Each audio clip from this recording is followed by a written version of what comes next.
Hey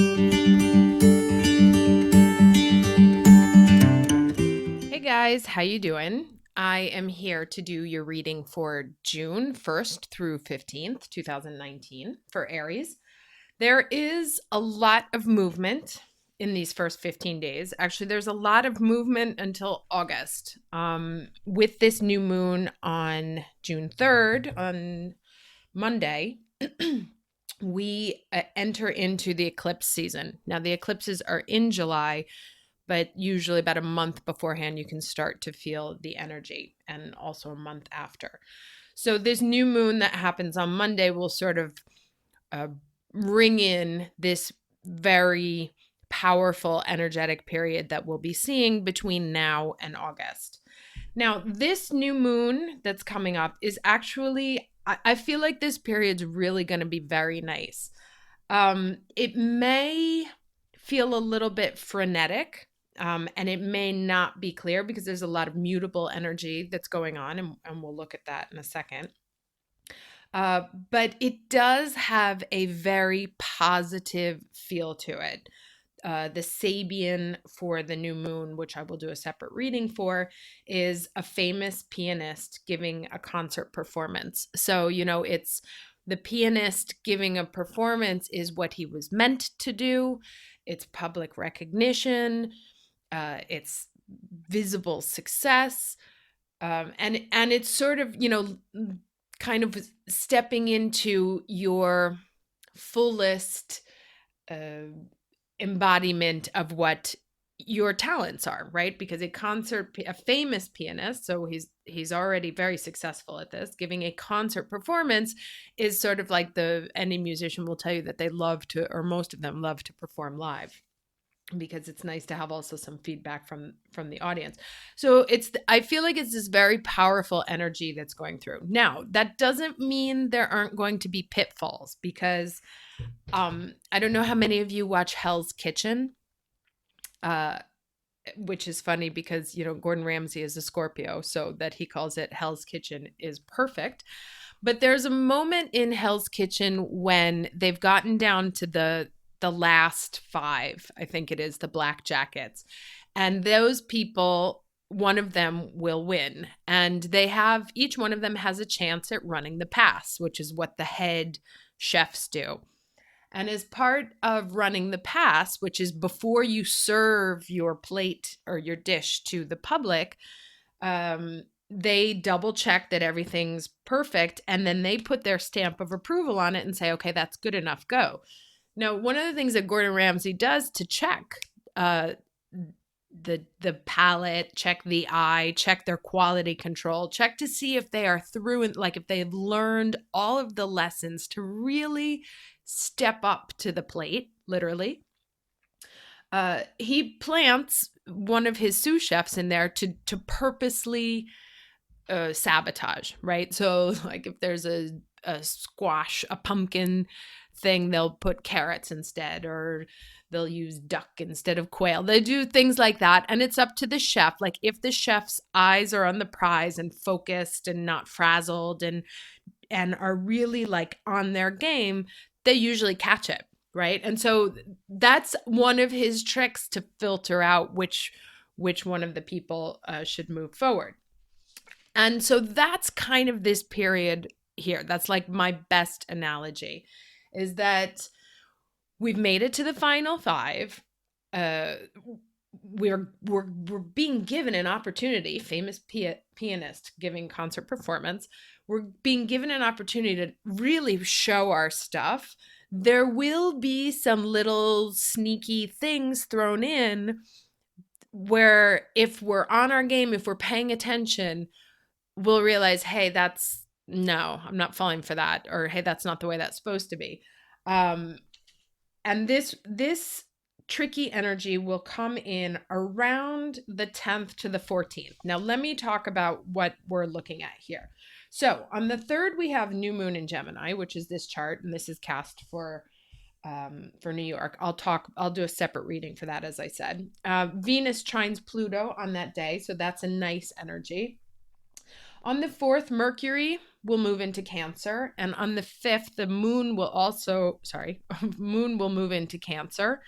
And so when moon's in Cancer, things can go, they can either be great or a little bit grumpy. So around the 5th, maybe pay attention to your mood.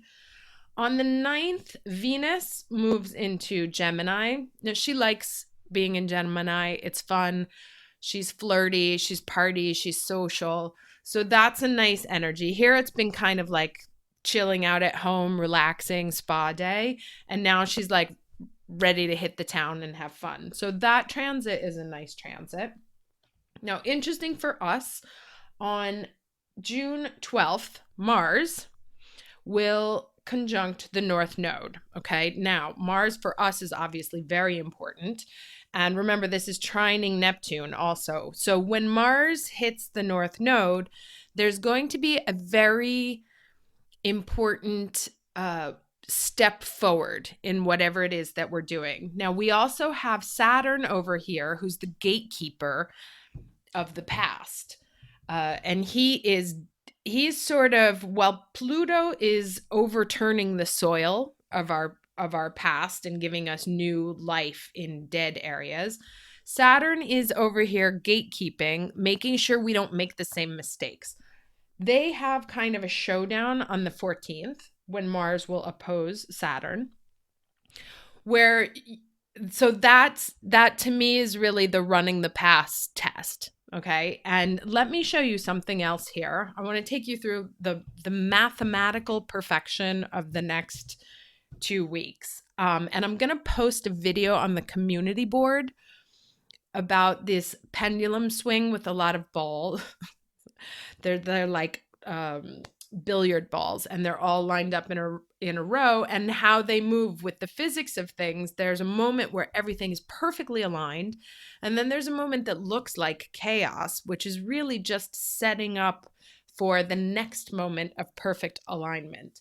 And what we see now between June 10th and June 14th is a mathematical alignment of the sky that is very rare. Now, have a look here. On June 10th at 8 a.m., and I actually had to go through this a couple of times because I noticed the pattern afterwards.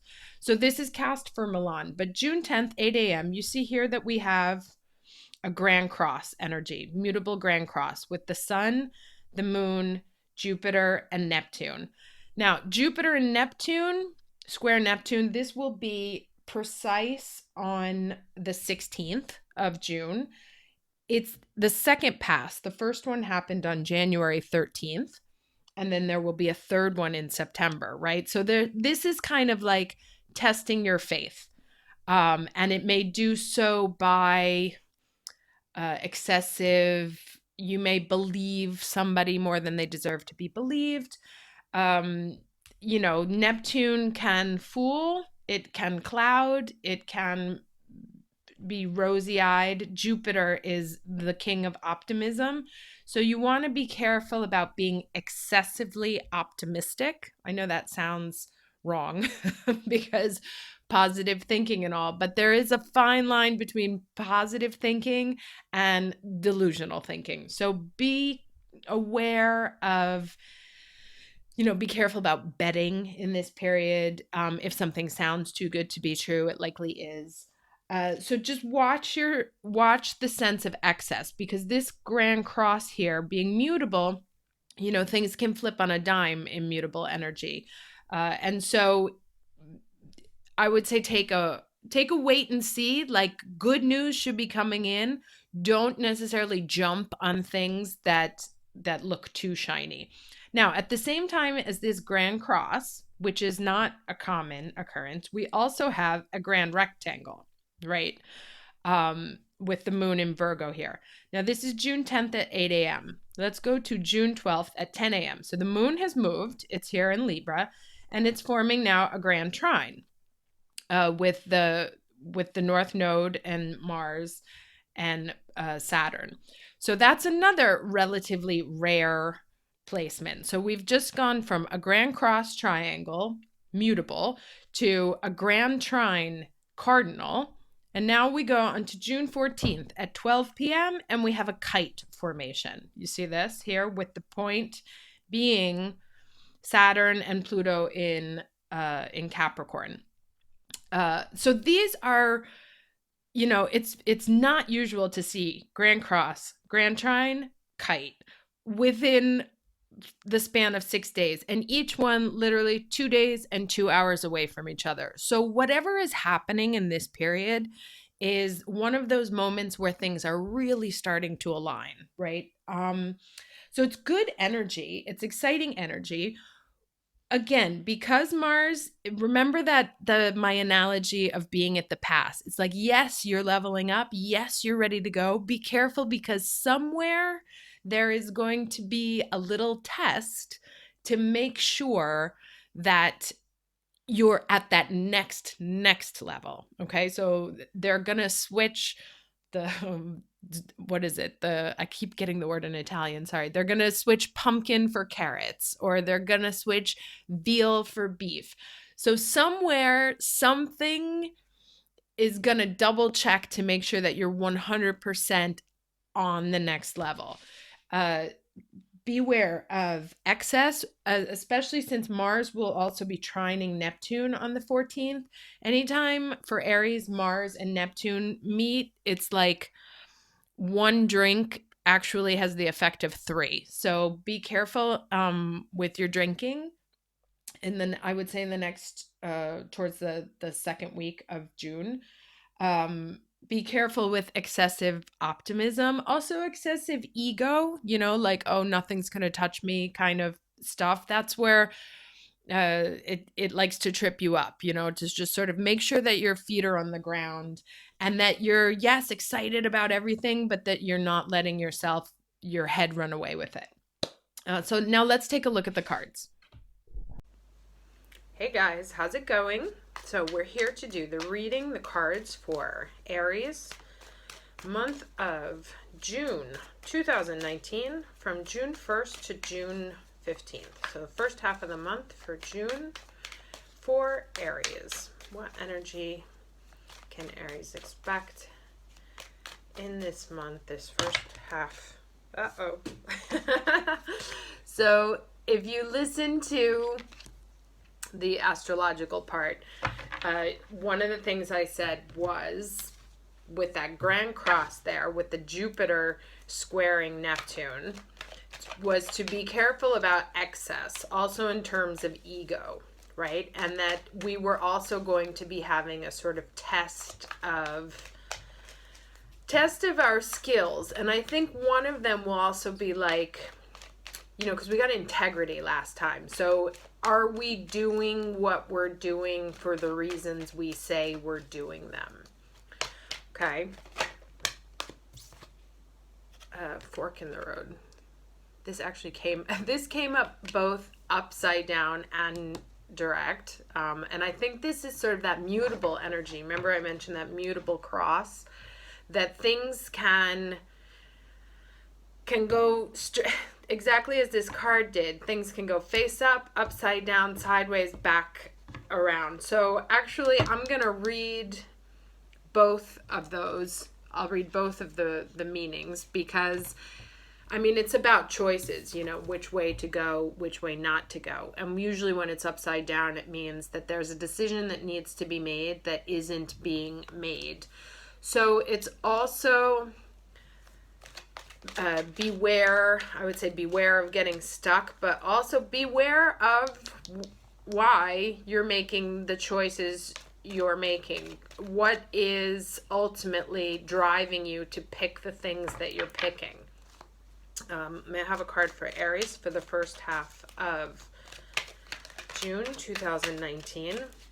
And this is interesting. This vanity card is interesting, especially if we consider the new moon energy on the 3rd, the Sabian, that was a famous concert pianist giving a famous pianist giving a concert. And, it's interesting because in the lives of musicians, usually what happens is, or musicians who get successful, is perhaps they find success early on, and then as fame is wont to do, it comes and goes. And usually they get into a funk after they stop being famous the first time, and they forget why they were doing it in the first place, because it stops being about the music and it starts being about the lifestyle. And you see they're all sitting there partying and drinking. Remember I said be careful with your drinking this month, so that's there. So the musicians, they tend to fall in love with the lifestyle, and when that lifestyle goes away, they almost lose their identity, you know. And what happens is, I have to look this up, but there's the card in the meantime. What happens is they usually have like a quiet period when they're not being famous. There's a little bit of soul searching. They don't count as much as they used to. And there's a question of, who are you when what's identified you in the past, South Node in Capricorn, Pluto in Capricorn, and Saturn in Capricorn. When you lose what you've been identified as, who are you, right?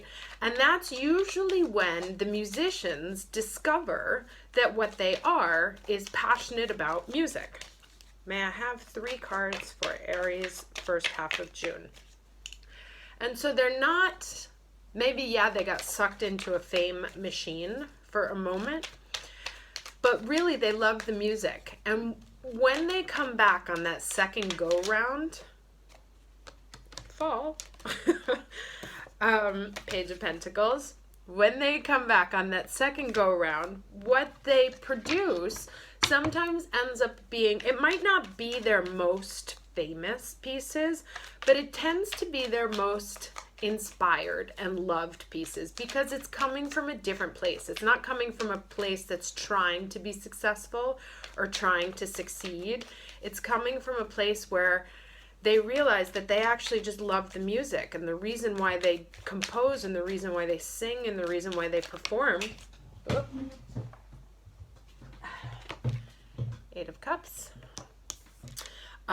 Is interesting that all that blue there, because they love it, and because if they had to only do one thing in the world, that's what they would be doing. And so they go back to it with a renewed joy after this period of sort of dark night of the soul searching, where they feel like they lost everything, like, oh, I lost all my fame, I don't count anymore. But what they actually find is the joy in doing what they do. Exactly.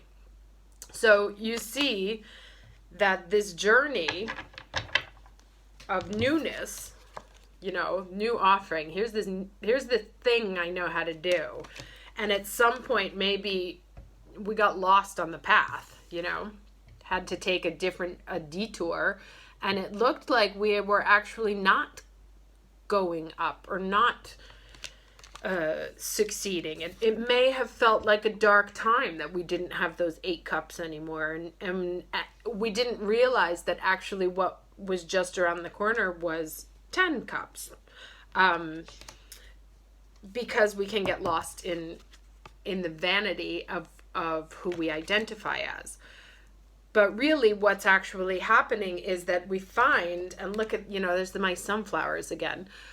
We find what it is that fills us with joy and passion and allows us to get this, that it's not about the money, it's about the fire, you know, that maybe we started out doing things for one reason, and actually what brings us into this energy is something completely different, which is the emotions, right? Start off with the pentacles, find the missing cups, and end up royalty. So let me look this one up and I will be right back. Okay, so some really interesting cards, and actually they kind of mirror that story I said about the musicians, you know, and that, so this card talks about saying, you know, I'll stop the concept that we have that more is better, and that we are never, that, you know, that every time we keep searching for more, there's always another more. And so it says that actually the pursuit of more starts to actually become the thing that kills us, right? That we don't know when to say, I'm satisfied, that we don't know when to say, this is enough. And that we can live in a sense of illusion that when I get that, I'll be happy, or when I achieve that goal, I'll be happy. You know, it's like this constant pursuit towards something more, something better. And it suggests really that what is driving you, you know, so what is making you need more? Is it a desire to seem bigger? Is it a desire for more money? Is it boredom? So it asks not only to question the pursuit of more, but to question what it is at the root. Now, this is not necessarily saying don't have achievements, don't pursue what it is that you're passionate about, but it does say understand the motives that are driving you. You know, what's powering the journey. Now, this card, interestingly enough, is called Simplicity. And it talks about perhaps being in a very overwhelming moment. And as I said, the energy for the first half of June is going to be, well, up until August, really, because as we enter into this season, it's the eclipse season tends to be quite adventurous. And the first one is a full solar eclipse, so it should be powerful. And it says in this moment, instead of getting caught up in all of the energy, trying to be everything to everyone, go back to the essential. You know, why am I doing what I'm doing? What do I really want to hold on to? Is this for my higher good? Or, you know, it's all kind of comes back to what's driving this journey. And here, you know, she's it's funny because she's a queen, and yet what she's holding on to is a flower, right? So it's not a golden staff. It's not, you know, she's not the Nine of Pentacles, and she's not the Ten of Pentacles. That in what she's surrounded with is this sort of fire of joy.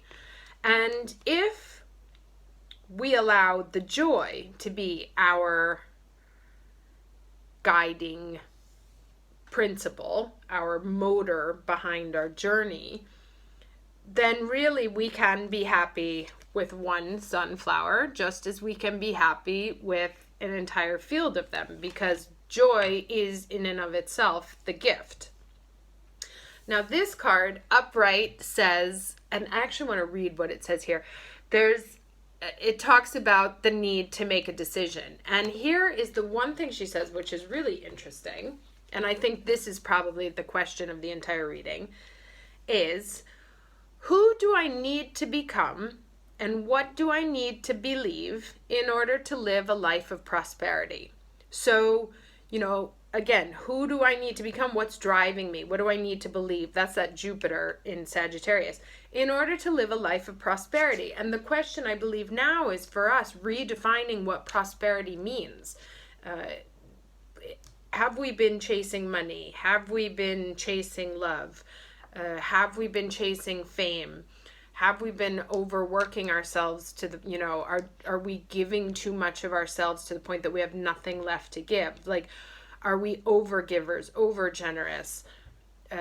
Is that to make ourselves seem bigger to everyone else? So like, where's the indulgence going on? And wherever that indulgence is, what's motivating it? Like, what is the pilot behind any sort of indulgences that we have? And as we are confronted with this choice that we have in front of us in terms of which path do we want to go,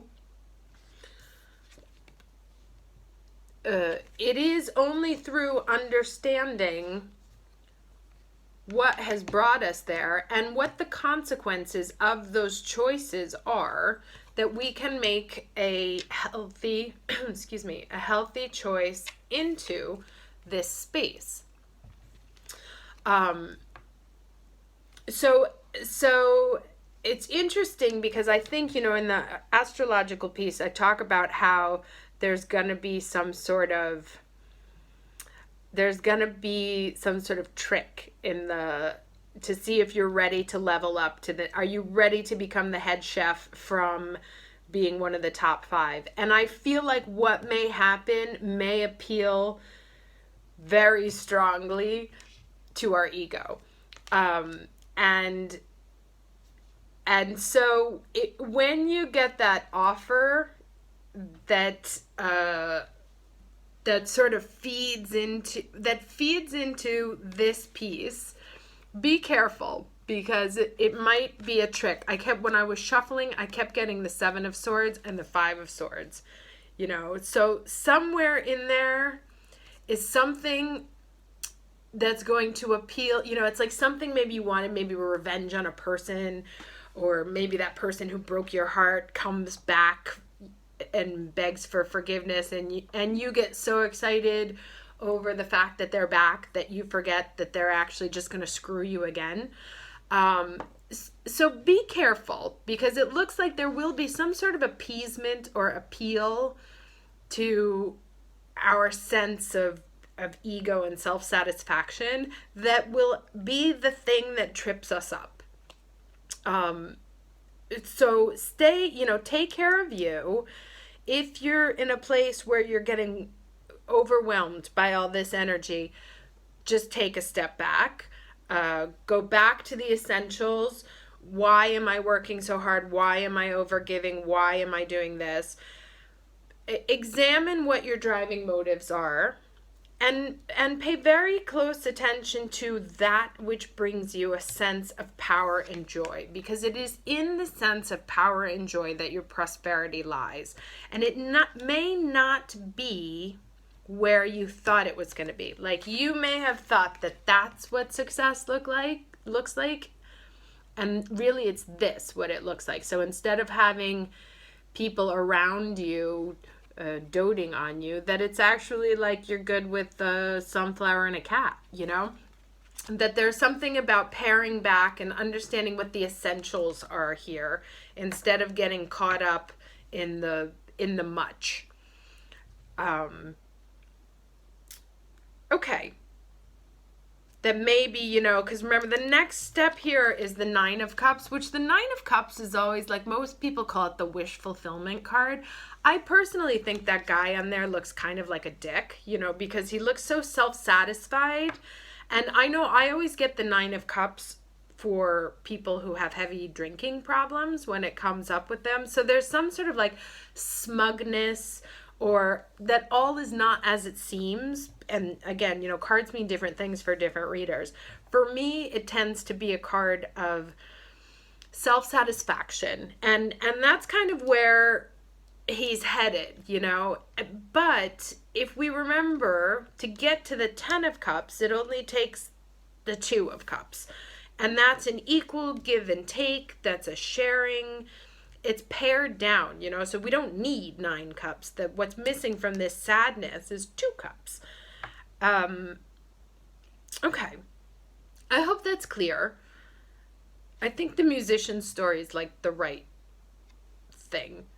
Musician story, Hell's Kitchen analogy, those seem to be the ones that are wrapping it up the best here. Anyway, I will see you on Monday with the new moon reading. Take care till then.